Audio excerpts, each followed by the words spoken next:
Hello everyone, my name is Jason.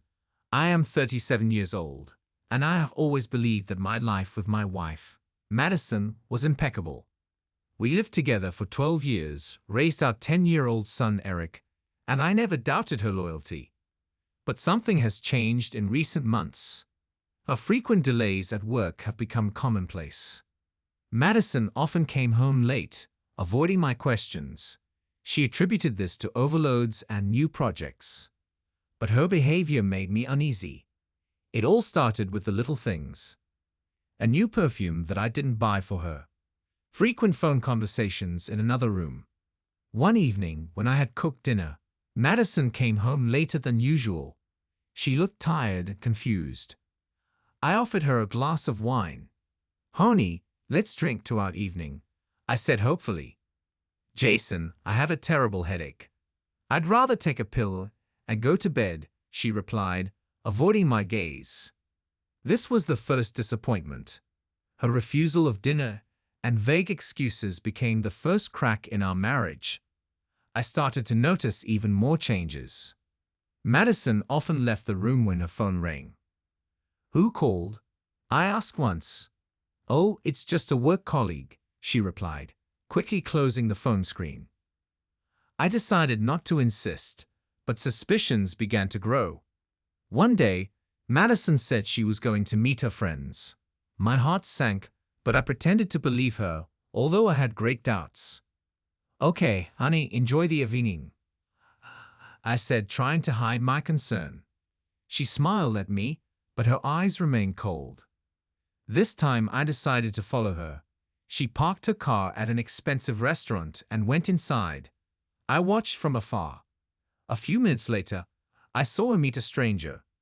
They sat down at a table, laughed, and looked at each other the way we looked at each other many years ago. Madison started spending more time away from home, saying she had a lot to do at work. Her stories were becoming less and less plausible. I was trying to find evidence of my suspicions. I checked her bag, but I didn't find anything. "Madison, you've been staying late a lot. Everything is fine?" I asked one morning. "Yes, Jason, it's just a lot of work. You know how it is," she replied, turning to the window. "Maybe we should spend some time together, go somewhere on the weekend," I suggested, hoping for her agreement. "Not now, Jason. I have an important project. I have to focus," she replied without looking me in the eye. Her words hurt me, but I tried not to show my feelings. My suspicions were growing, and I didn't know what to do. Our relationship had changed, and I felt like I was losing her.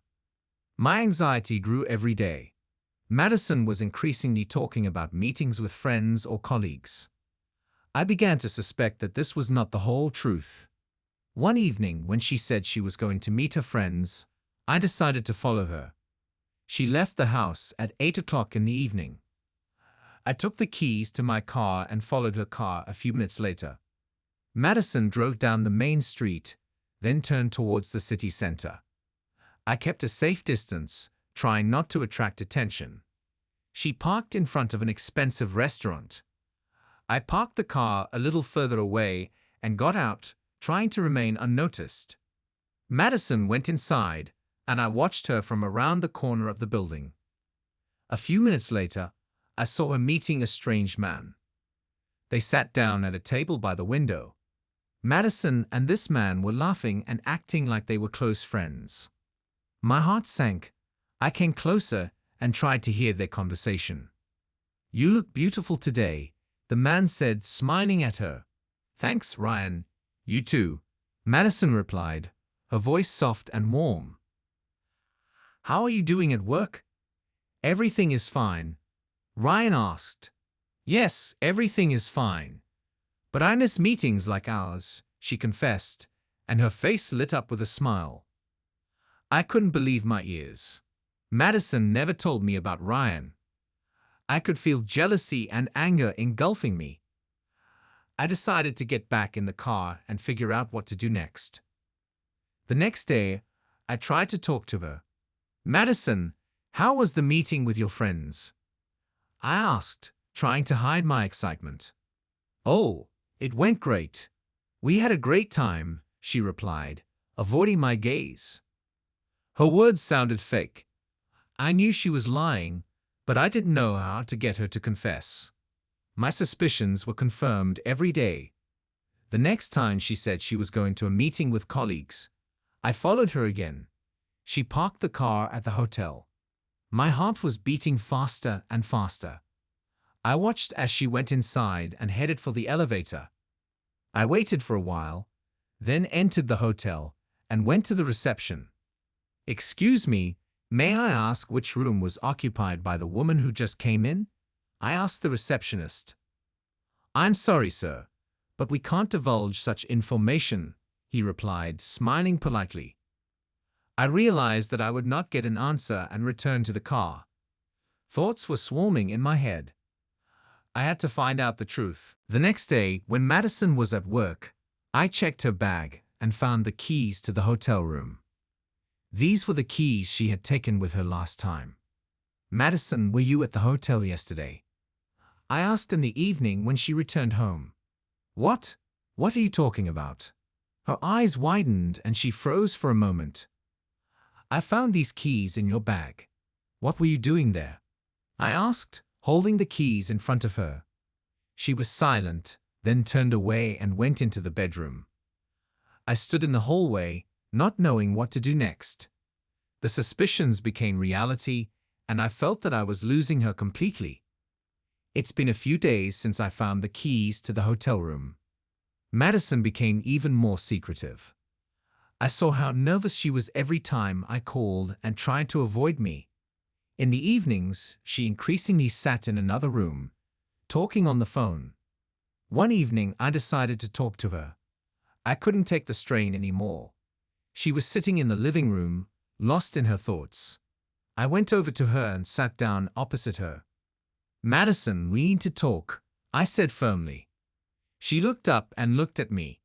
"About what?" Her voice sounded wary. "I found the keys to the hotel room in your bag. You can't deny that you were there," I continued. She froze, her face turned pale. But then she quickly pulled herself together. "Jason, you misunderstood me. It's for work," she said, trying to sound confident. "A job? At the hotel?" I couldn't keep the sarcasm out of my voice. "Yes, we had negotiations with a client, and I had to stay the night." Her eyes avoided my gaze. "And who is this client?" "Ryan." I could feel the anger coming over me. Madison jumped up from her seat. "Have you been following me?" Her voice rose. "Yes, I was watching." "Because I can't believe your words anymore," I replied, also raising my voice. She was silent, then turned around and went into the bedroom. I was left alone in the living room, feeling our trust crumble.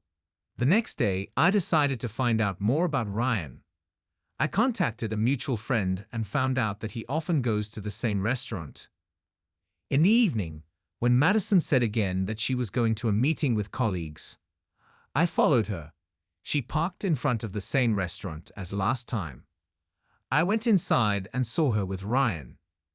They were sitting at the same table, laughing and looking happy. I walked over to their table and stood in front of them. "Madison, who is this man?"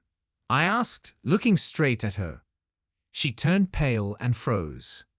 "Jason, it's not what you think," she began, but I interrupted her. "Not what I think it is. I can see with my own eyes what is happening." I felt anger boiling inside me. Ryan stood up and tried to intervene. "Look, buddy, it's none of your business," he said, trying to sound calm. "None of my business. This is my wife," I shouted, not holding back my emotions. Madison stood up and grabbed my arm. "Jason, please, let's talk about this at home." Her voice was shaking. I pulled my hand away and walked out of the restaurant. My heart was pounding in my chest, and I didn't know what to do next. I returned home and waited for her. When she came, I was ready to talk. "Jason, this is all a misunderstanding," she began, sitting down across from me. "A misunderstanding? You're dating him behind my back. I couldn't believe her words. She was silent, then spoke again. I'm confused. Ryan is an old friend, and we didn't have anything. Just friendship, she said, avoiding my gaze. Friendship? Then why did you hide it from me? I asked. She didn't answer. I saw tears start rolling down her cheeks. I got up and left the room.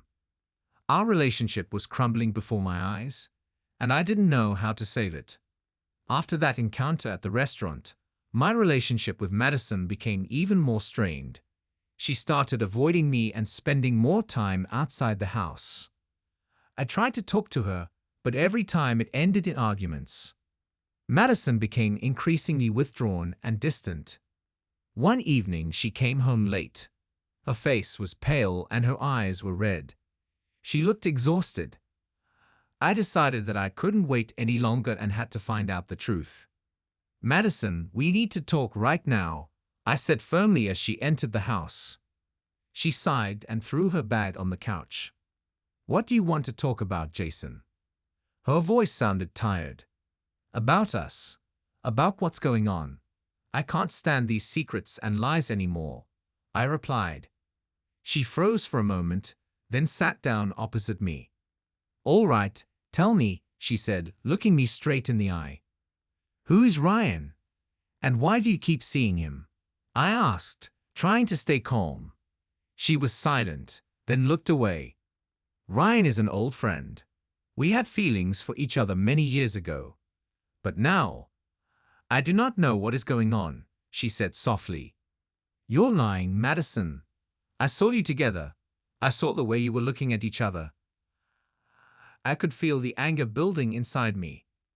She raised her head and looked at me with despair. Jason, I do not know what to say. I'm confused. But we didn't have anything. We were just talking. Her words sounded unconvincing. I decided that I needed to act decisively. Give me your phone, I demanded. Why? Her voice was trembling. I want to see the correspondence with Ryan, I said firmly. She hesitated, but then took out her phone and handed it to me.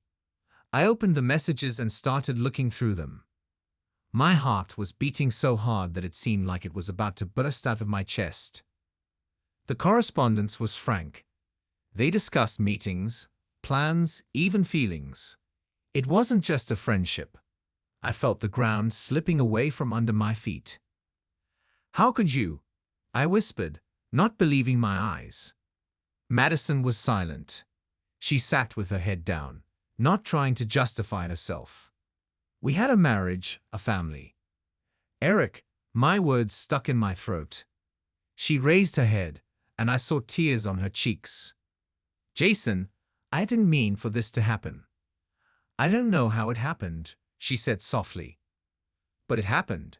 You ruined everything we had. I felt anger and pain overwhelm me. We were silent. The silence was unbearable. Then she got up and headed for the door. Where are you going? I asked, feeling panic creep over me. I need to leave. Please give me time, she said without turning around. I couldn't stop her.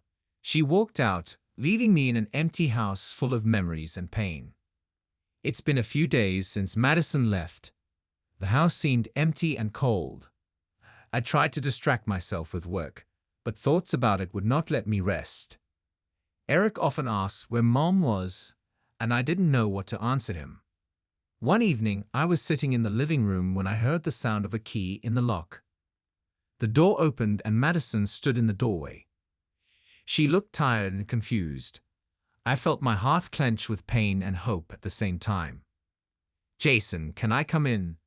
What is it? She asked softly. Of course.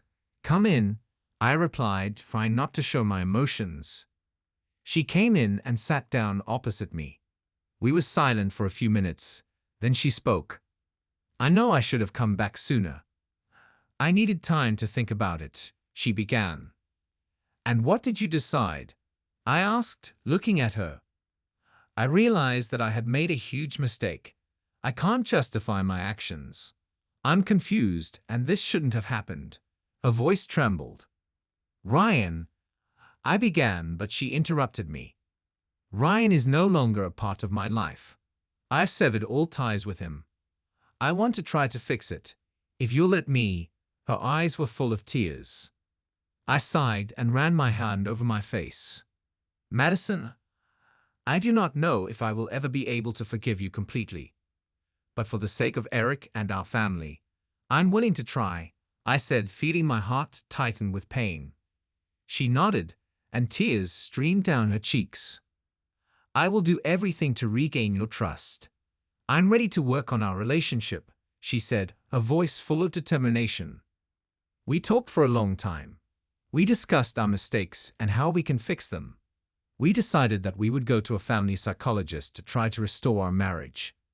Madison told Eric that she was back, and we tried to make this conversation as calm and supportive as possible. Mom, are you back? Eric asked, looking at us hopefully. Yes, baby. I'm back, and I'm really sorry about what happened, Madison said, hugging him. We're going to work on this together, son, I added, feeling a small flame of hope light up in my chest. We knew that there would be many difficulties ahead. We had to go through pain and resentment to rebuild what had been destroyed. But we were ready to try. That's how the story ended. Leave your opinion in the comments about this story. We will be interested to know what you think. Also, don't forget to give us a like and subscribe to our channel. That way you won't miss new exciting stories. Good luck to you.